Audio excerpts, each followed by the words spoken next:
చూస్ country delight, live better. ఇప్పుడే country delight app ని download చేసుకోండి.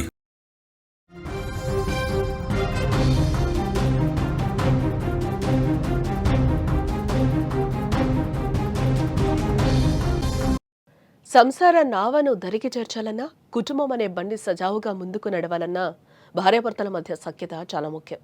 పిల్లల భవిష్యత్తుకు ఇది కీలకమే. అయితే ఇటీవల విడాకుల కేసులు పెరగడమే కాదు, వివిధ కారణాలతో భాగస్వాములు ఒకరి చేతిలో ఒకరు హత్యకు గురవటం నిత్యకృత్యంగా మారిపోతున్నాయి. తాజాగా భార్యను అతి కిరాతకంగా భర్త చంపేసిన ఘటన మేడ్చల్ జిల్లా కుషాయిగూడలో చోటు చేసుకుంది. బోడశంకర్ తన భార్య మంజులను అతి కిరాతకంగా గొంతుకేసి చంపేశాడు.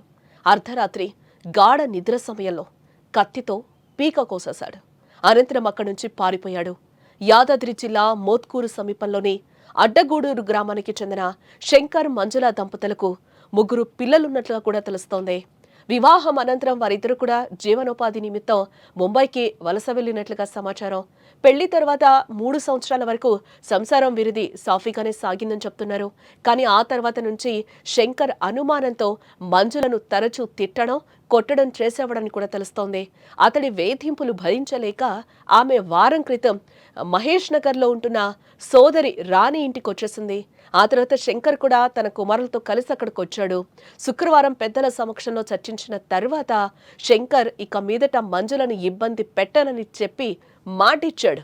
కానీ అర్ధరాత్రి అందరూ నిద్రపోయిన సమయంలో కత్తితో విచక్షణరహితంగా భార్యను నరికి చంపేశాడు. అనంతరం అక్కడి నుంచి పారిపోయినట్లుగా కూడా మనకి తెలుస్తోంది.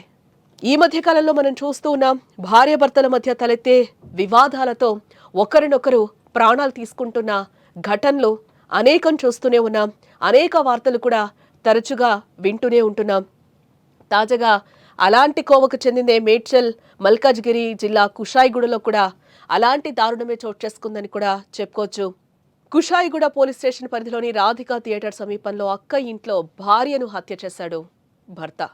భార్య గొంతు కోసి హత్యకు పాల్పడ్డాడు. అర్ధరాత్రి ఊహించని ఘటనతో కుటుంబం ఒక్కసారిగా ఉలిక్కిపడిందని కూడా చెప్పుకోవచ్చు. ఆ తర్వాత అక్కడి నుంచి పరారైనట్లుగా కూడా తెలుస్తోంది.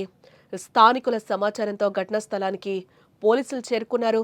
యాదాద్రి జిల్లా అడ్డగూడూరుకు చెందిన బోడశంకర్ మంజుల దంపతులు బాంబే నుంచి 2 నెలల క్రితమే తిరిగి రావడం జరిగింది. మంజులపై అనుమానంతో శంకర్ హత్య చేసినట్లుగా కూడా పోలీసులు అనుమానిస్తున్నారు. తరచుగా కూడా వీళ్ళిద్దరూ గొడవ పడుతూ ఉంటున్నారు అని కూడా ఒకంత మనకైతే సమాచారం తెలుస్తోంది. నిన్న రాత్రి నిద్రిస్తున్న భార్యను శంకర్ కత్తితో నరికి చంపడం ఇప్పుడు కలకలం రేపిందని కూడా చెప్పుకోవచ్చు. హత్యకు గల కారణాలపై పోలీసులు ప్రస్తుతం దర్యాప్తు చేస్తున్నామని కూడా చెప్తున్నారు. మంజుల అలాగే బోడశంకర్ కి 3 పిల్లలు ఉన్నట్టుగా కూడా తెలుస్తుంది. ఒక పాప, 2 బాబులున్నారు.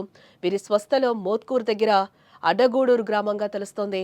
శంకర్ 4 రోజుల క్రితం మహేష్ నగర్ కాలనీలో ఉంటున్న సోదరి ఇంటికి కుటుంబంతో కలిసొచ్చాడు. శుక్రవారం అర్ధరాత్రి అందరూ నిద్రపోయిన సమయంలో కత్తితో విచక్షణరహితంగా భార్యను నరికాడు. ఆమె అరుపుల శబ్దానికి అందరూ లేవడంతో అక్కడి నుంచి పారిపోయాడు. మంజుల అప్పటికే మృతి చెందింది. నిందితుని కోసం పోలీసులు గాలిస్తున్నట్లుగా కూడా మనకి తెలుస్తోంది.